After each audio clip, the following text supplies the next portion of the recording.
agenda, we are going to discuss about why machine learning matters, why should we learn the machine learning, what is machine learning, and why all of the sudden machine learning is such a very important thing, and what is the difference between the traditional programming in machine learning process, types of the machine learning, and ML applications.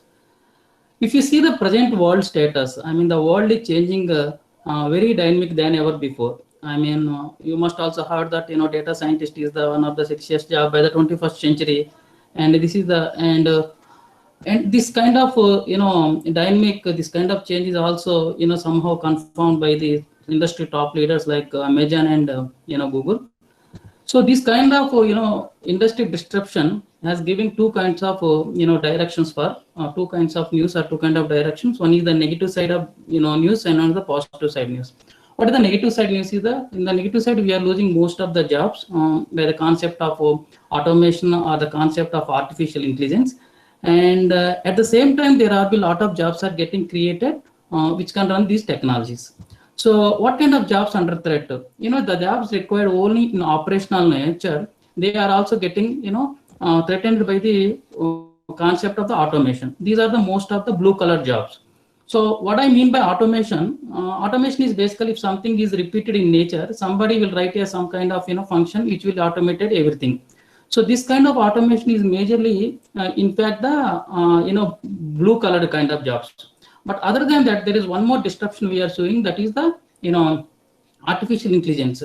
So what is artificial intelligence is doing? It is also kind of disruption, you know, which is also automating the things, but with the concept, with a little bit of intelligence. That means, so this kind of, you know, disruption is, you know, threatening some of the jobs which are very particular to white collar jobs. So either in form of automation or in form of, you know, artificial intelligence, there are some jobs which are getting lost. At the same time, there will be some jobs which are getting created. Because once we are able to, once there are a lot of applications which are building around artificial intelligence, there will be a lot of jobs are getting created. So in the later slides, I will show some of the key technologies which is required to handle this industry 4.0. So the positive news is, if you know, upskill yourself, and if you face your learning as per the market needs, and if you upskill yourself, it's a good news. There will be a lot of jobs is there for you. If you are not able to upskill yourself, if you are not able to, you know, learn all the new things, then it's the negative news for you. I mean, it's the negative side of you. So these are the some of the statistics is given by you know, top you know, like NASCOM and some of the standard industry people. World requires around 2.7 million data science by next 3 years, and also 5 million jobs will be threatened by the automation, and 69% of India will also be threatened by the you know, automation. This is the sum of the facts. But other than this, there is also one more strong reason. What we are saying right now is, by end of 2020, the 85% of our customer, you know, transactions will be done by the digitalization. This is also one of the major reason for all the latest disruption what we are seeing. And other than this also, we are also seeing nowadays, we are also seeing a lot of, you know, transformation in the customer experience because of all the latest technologies. Almost in every, you know, domain, there is a huge transformation in the customer experience. That means the customers are experiencing more from their, you know, service providers, their vendors. All these basically changes, all these are basically creating a lot of opportunity for the new technologies which they need to build for the people. So this kind of, you know, disruption or change is not for any specific field. Almost all the, you know, industries, all the domains are in the part of this kind of digital storm. Digital storm. 1 minute. Hello, Emanani. Oh, screen. Oh no. Okay, 1 minute. Oh, sorry. Yeah. Okay. Oh, shit. Hello. Now it is. Oh, okay. Yeah. Yeah. Hello. Now it's okay. Now it's moving. Hello. Hello. Yeah. Please. Now the current slide is visible. Yeah, digital storm. It's moving now, up and down. Yes. It's moving. It's moving now. It's moving now. Yeah. Sorry. Yeah. So as I told you that, you know, there is a 85% of all your, because there is a growth in the digital transformation as well as the transformation in the customer experience is making all the industries changing their way of their Venugaru, can you please put it into a slideshow mode? Slideshow mode, yeah. It's moving now? No. Hello? No, no. Moving? What happened here? Yeah, now it's moving it, but put Yeah. it into the slideshow. You press F5. When I put it, it's moving now? Hello? It's moving? Hello? No, some other one is presenting it. You have to put it in the presentation slide mode, sir. Let me stop that. Sorry. On your Someone is started presenting. Kushma Kumar is. Sorry? Oh God. Presentation. I am not able to present. Stop presenting. So someone is presenting. Kushma. Yeah, please. Venugaru, we are able to see you now. Can you please open your presentation now and. Yeah. Now you can see this presentation? No, sir. Stop your presentation. 1 minute. Yeah. Stop my presentation. 1 minute. Let me start. Present now. I can see entire view. Select window screen. This thing. Yellow. It's okay now? Yes, sir. Correct. Now it's coming? Yeah, it's coming. It's coming. Yes. It's coming. Yeah, sorry for that. Yeah. Press F5. Press F5 so that it will be in a slideshow mode. Yeah, now it's in slideshow mode. Yeah, thank you. Now it's okay. It's moving now. Hello. Yeah, just move It's a moving? slide so that just you move a slide. Yeah, it's moving. I'm moving. It's going on. It's changing. Slides are changing. No. Okay, thank you. Close it. So now all the industries are in this kind of digital storm. So some of the industries are already there in the digital storm, and some of the industries are starting, and some of the industries are in middle. So in future, whatever domain you works for, so there is no way of getting out of working with the data. So this kind of revolution is not the first time. Already we have seen enough industry revolution. I think the world is seen so far 4 industry revolution. The first industry revolution is basically happened long time back. It's based on steam-based revolution. So when the steam-based revolution happened, there has been a lot of changes happening in the transport system. That's basically called in the first industry revolution.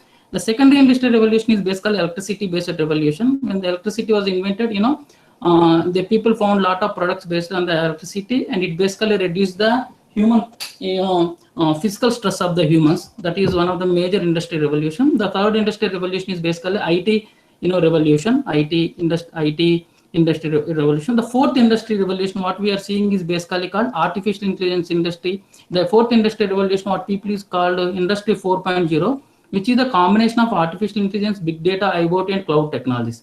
This industry revolution is basically has a lot of differences compared to earlier industry revolution. This industry revolution is majorly try to serve the customers at his personal level. So in this industry revolution, all the companies, all the service providers are interested to give the customer at his personalized service. I mean, what is I meant by personalized service? If you see the YouTube, you watch some videos. Whenever you go and watch next time, the YouTube is basically suggest the videos based on your your habits, everything. That's called personalized service. So this industry revolution is basically called C2B, customer to business. Every company wanted to give personalized customer to the personalized customers. That is the beauty of this industry revolution. And this industry revolution is basically reducing the not only physical stress of the humans, it is also reducing the mental stress of the humans also. Like there are a lot of AI augmented tools which are helping humans to take their decision on day to day life. So but all the what is behind all this? Behind all this is basically an artificial intelligence. So artificial intelligence is there from the earlier also, but it has sometime it's like it has like 2 AI winters. That means there is not the artificial intelligence is Venu garu, it is Sir, not slides moving. are The not slides changing. were not moving. Oh, Yeah, now it is changed. Yeah, now it is moving. Maybe we need to see like this, and I think some problem. Sorry for that, but you can see the slide, na? I can go ahead with this. All right, okay. Now you can see the slide, na? Whenever I change the slide, I need to go back and I will put in presentation mode. Okay. You can see the slide. The reason AI. Yes. Yeah. So the reason is basically AI as you know, the artificial intelligence. The artificial intelligence basically, as I told you, creating an intelligent system which behaves like a humans. But you know, to build any AI, the AI will have the two types of, you know, two types of how to build the AI. It has basically two folds. In the first fold, we need to understand the intelligence, and then we need to apply that intelligence in the data, you know, that life. So that's why if you see any of the AI, so AI will be composed into the three circles. First AI, then the subset of the AI is the machine learning or deep learning. So the funda is like this. We will use either machine learning or deep learning algorithms to understand the intelligence. Once we understand that intelligence, we will apply that intelligence in the form of the products. This is the whole concept of the AI. So now that's why the artificial intelligence is basically, you know, the machine learning is basically subfield of artificial intelligence, and within that machine learning, there is a deep learning is also coming. The only difference between machine learning and deep learning is basically in the machine learning. The simple definition for machine learning is basically it's learning from the data without explicitly write the code. I will also put it like other way: representation, learning, and optimization. That means you fed the data into the system. To that system, it will learn, and then through the optimization, it will find the best program. That we will discuss in the later slides. And when it comes to the deep learning, what people say is because of the deep learning is basically works more with the unstructured data like images and text. So the definition for the deep learning is the decoding, learning, and optimization. What do I mean by decoding is, in the machine learning, we need to provide the input to the system, take these inputs and give the algorithm. But in the deep learning, what we are trying to do, we are trying to give the raw image. Because of the concept of, you know, multiple hierarchical layer, the first part is basically decode that raw images into the features and use that features into, you know, algorithm, then optimization. Whether you do the deep learning or machine learning, the difference is the first part. In the deep learning, basically you will extract the data from layer, layers of the network or program. But ultimately, the machine learning or deep learning is going to be the part, is going to be the major part for the AI. So that's what, you know, if you want to build the AI, first you need to understand the intelligence. As soon as you want to understand the intelligence, you need to apply the either ML or DL techniques. And if you see the demand for AI also, there is a huge demand for AI. This is basically the chart I took it from, you know, Data Robot. There is a clear need for the people who can, you know, build the products by using ML, DL, and build the products in AI. This is what I'm saying. So, but why it is now? So, you know, we are already discussing that, you know, this is there from over years onwards, like AI is over years, but why is now?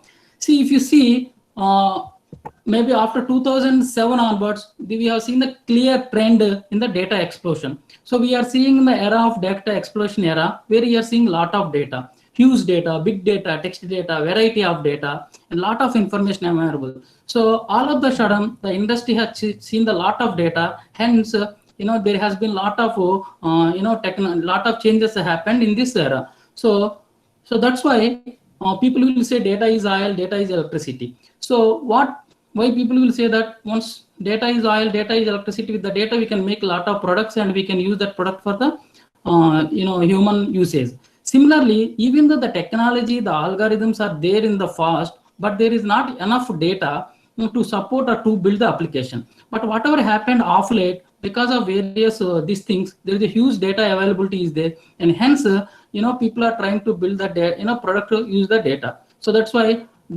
behind all of this, the data is very important.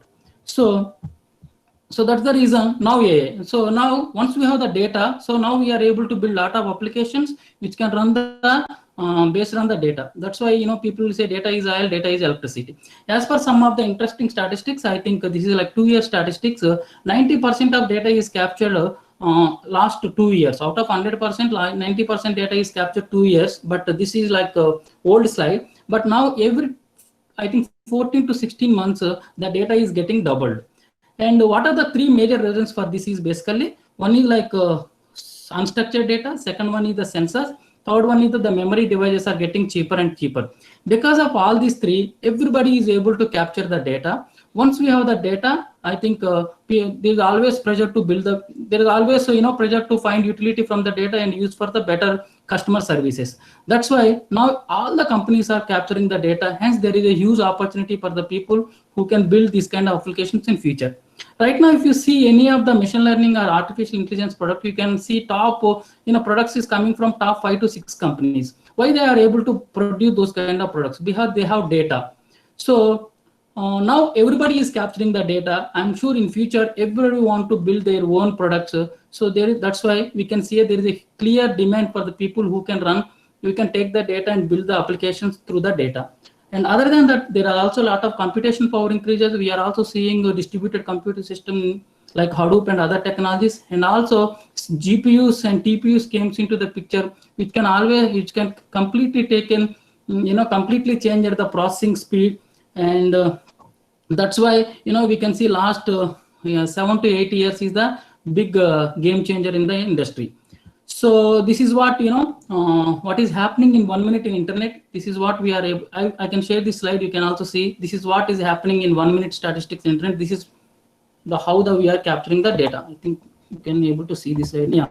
And currently, I think, and other than this also, every day, I think there are 2.5 quantum bytes of data every day we are creating. Right now, we have 30 zettabytes of data. By 2025, I think we are able to get to generate 175 zettabytes of data. Here, 1 zettabyte means 1 billion terabyte. So what I'm saying here is, as we are generating data exponentially, there are the algorithms already there. Now there is a huge pressure for the people to take this data and build the application which can serve the customer better.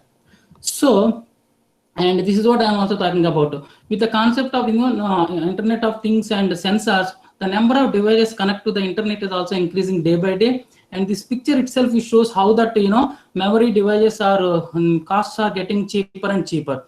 I think if you can see this picture, this is how the memory devices are getting cheaper and cheaper day by day. And as I told you that we are also capturing a lot of sensors data, and the computers now can also understand a lot of unstructured data. By virtue of natural language processing, the computer can enable to understand the human language.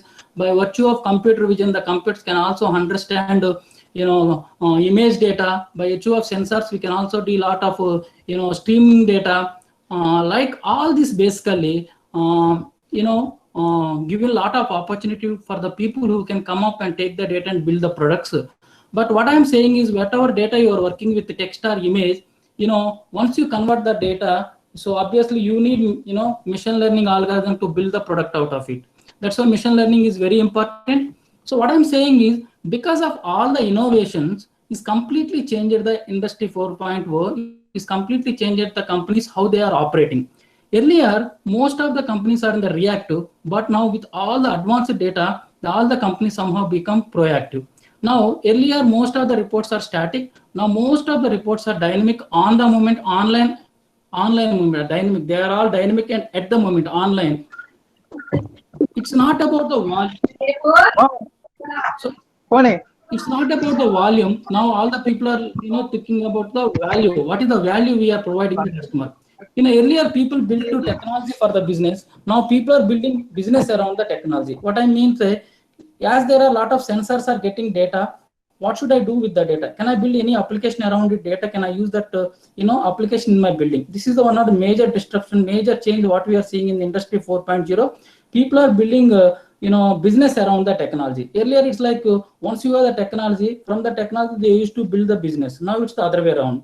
Now, as I told that most of the customers are trying to give the services at customer at its personal level. So these are all the industry 4.0 solution. All this happened because of the data and innovation, data and technology changes, data. So before getting into the machine learning, now when we are getting into the machine learning, I wanted to give one thought to all the students. machine learning is not a code, it's a thought. So please keep in the mind, this is the, I think this is the complete image of the machine learning based on their importance.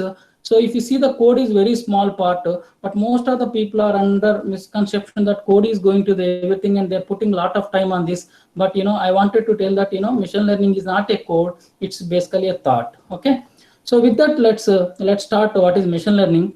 So what is machine learning? As I told you, that machine learning is basically ability to learn without being explicitly programmed. So now we have seen the enough. We already seen we are getting a lot of data. So we have a lot of data. So once we have the data, what people are doing is they are using data to build the algorithms. So what will happen once we have the lot of data? So people are using the data itself to build the applications. That's why the machine learning is different from the traditional programming language. If you see the traditional programming language, so what we can do, we have the input data in hand, we will write the program, and then we'll run that program and we will get the output. This is what the traditional programming. But once we have so much data, what now people are doing is, in the machine learning era, we are feeding the lot of input and output data to the computer, and contrary, computer is giving the programming. That's the difference. Why it is possible? Because now we have so much data where we can feed the lot of data to the computer. Once the computer sees the enough example, it will come up with the algorithm that can be useful for the future. For example, I will explain how these two works with a small example. Let's say if you want to find out whether given number is a even number or odd number by using the traditional programming, what do? You first take the number, you will write the code. If x mod 2 equal to 0, then that is even, x mod 2 is not equal to 0, that is the odd. Then whenever the new data comes, you run the program, you will get the output. That is the traditional way of doing it. And the machine learning, what we do, we have so many numbers which are even, so many numbers which are odd numbers. Like, so what we do, we try to fit lot of numbers along with the number, and whether they are either they are like even number or odd number. So then what we try to do is basically it will basically learn from the instances, and then it will learn that instances, and we will use that to predict the future. That's the difference between traditional programming and machine learning. So any machine learning program, if you take any problem you take, it will follow the, it will go into this kind of analytical continuum. That is any problem you solve, any problem will go this kind of ladder. First we need to understand what first we need to understand what was happened with the data, that we call the descriptive analysis. Then second, to solve any problem, we need to understand why it is happened. That's we call diagnostic analytics. Third one, we call it the predictive analytics, what is going to happen. Then fourth one, what best can happen. This is we call as prescriptive analysis. Now we are also getting into one more analysis called cognitive analysis, what right can happen. So any machine learning problem you take, all the problem will go to into this path. First, if somebody has given some problem, first you need to understand what was happened with the data, that we call as the descriptive analysis. And second, we need to understand why it is happened, that we can call it diagnostic analysis, that we can call it the root cause analysis. Then we need to understand what is going to happen, that we call as the predictive analysis. Then what will happen is the predictive analysis. Out of what will happen, and the fourth one is called prescriptive analysis, out of which we need to tell what best can happen also. That's called prescriptive analysis. And the last one is basically, one more thing is coming, cognitive analysis. What best is not important, what right can happen is also important. What right can happen, like if you are working with healthcare or finance, it's not best, it's the right is what important. So, and whenever you are working with any machine learning, I think the machine learning is follow this workflow called CRISP-DM. Actually, this CRISP-DM is designed for the data mining, but it's flexible enough to use for the machine learning also. So it has like six steps. The first step is basically called business understanding, then data understanding. The third one is called data preparation. Fifth one is the model evaluation and deployment. So what we need to do is basically whenever you are solving the problem, the first we need to understand what is the problem we are solving. What is the problem we are solving? Why we need to solve the problem? What is the important point? What is the client is trying to solve? So we need to understand the business. Then the second step is basically data understanding. That means converting the business problem into the data understanding. That means in order to solve this business problem, what is the data available? Do I need to collect any data, or what kind of data is there? That is called data understanding. The third step is basically called the data preparation. Once you have the data, today problem is big data. I think big data is not important. The relevance of the data is very important. That's why we need to have a lot of lot of data. I mean, garbage in, garbage out. So we need to clear the data. So we need to prepare the data for the modeling. So then the fourth step is the modeling. Based on the problems, we have different ML algorithms. We need to find out the what model we need to apply. Then fifth one, once you have built the model, we need to evaluate the model also in both modeling perspective as well as the business perspective. Modeling perspective is basically whether the model is able to give the good accuracy, and the same time whether the whatever the model is derived is really solving the business problem or not. If it is not solving, we need to go back and change the data. And even if you are not getting the good accuracy, we will see how to improve the accuracy in the later. So this is an iterative process.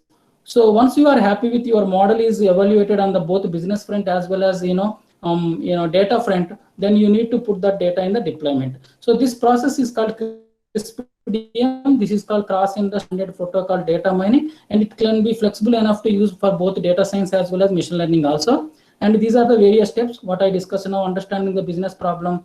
What is the business problem we are trying to do, data understanding, what kind of data is there, and data preparation, to find what is the, how to find the relevance of the data from the big data. I mean, whatever the data, creating the new features, doing data cleaning, removing outliers, all those comes under the data preparation.